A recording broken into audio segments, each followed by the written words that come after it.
রাস্তা নাই, ঘাট নাই, সবার সামনে অপমান করছি মাকে, বাবাকে। আমার জামাই কাজ ছিল না, আমার বাবা রিক্সা চালায়া আমার জামাইকে চালাইছে। আমার মাকে খুব বাজে বাজে কথা বলে আমার হাজবেন্ড, যা কখনো একটা ছেলে তার শাশুড়িকে বা মাকে বলে না। আমি আব্বু মা দুজনকেই বলি, যা করছি আমি তোমাদের সাথে, তার জন্য আমাকে মাফ করে দিও।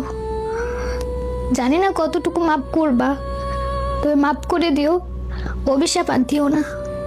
আমার বয়সী মেয়েদের জন্য আমি এটাই বলবো, প্রেম করো মানুষ দেখে শুনে যাচাই করে। আবেগে পড়ে কোনো ভুল সিদ্ধান্ত নিবা না।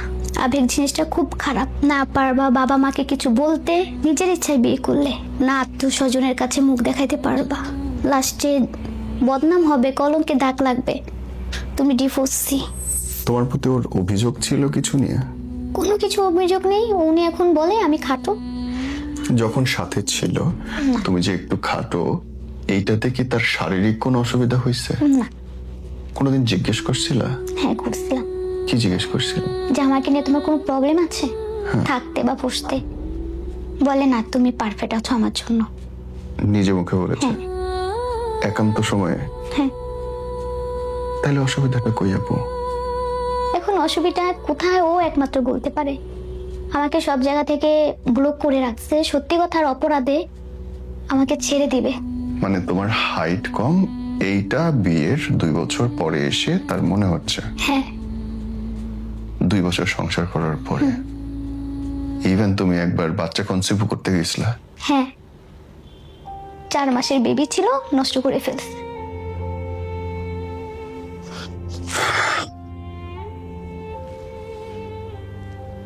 আমার ফ্যামিলি খুব গরিব, ওর ফ্যামিলি হাই কোয়ালিটি। তো আমি চাই ও ভালো থাকুক, কখনো ক্ষতি চাই নাই বা ওর বিরুদ্ধে যা কিছু করি নেই, চাবো না কিছু করতে।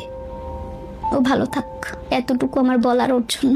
আর আমার থেকে ভালো বেস্ট কাউকে পাক জীবনে, তখন যদি আমার অভাবটা একটু বুঝে যে না ওই মেয়েটা খুব করছে আমার জন্য।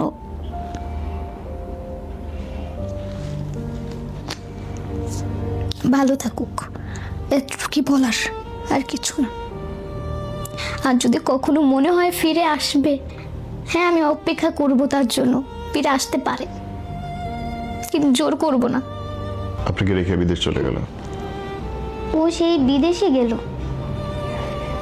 সবচেয়ে সবকিছু বাদ দিয়ে গেল। সবচেয়ে কষ্টের কথা এটাই, যেদিন বিদেশ যাবে, আমি শুধু জানি বিদেশ যাবে, কিন্তু ও যাওয়ার আগে আমাকে বলছে যে আমি যদি বিদেশ যাব তোমার সাথে আমি 2 দিন থাকবো, ঘুরবো, আমি যে মার্কেট করব তোমাকে সেই মার্কেটের অর্ধেক অর্ধেক দিব, আমাকে যে মামারা ওর মামারা যে টাকা দিবে ওইখান থেকে অর্ধেক অর্ধেক তোমাকে দিয়ে যাব।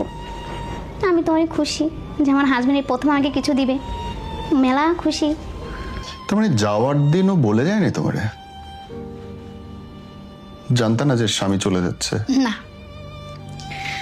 ও হচ্ছে শুক্রবার তার ফ্লাইট ছিল দুপুর 12টায়, বৃহস্পতিবারের রাত্রে হচ্ছে তাদের বাসায় আত্মীয় স্বজন আনাগোনা অনেক।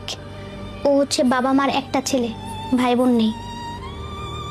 তখনও আমাকে বলে না যে প্রিয়া কালকে আমার ফ্লাইট। একটা কথা কি জানো, পর কখনো আপন হয় না, পরের ছেলে কখনো আপন হয় না, পর পরেই থাকে। পরকে যতই ভালোবাসা দাও সে পরেই থাকবে।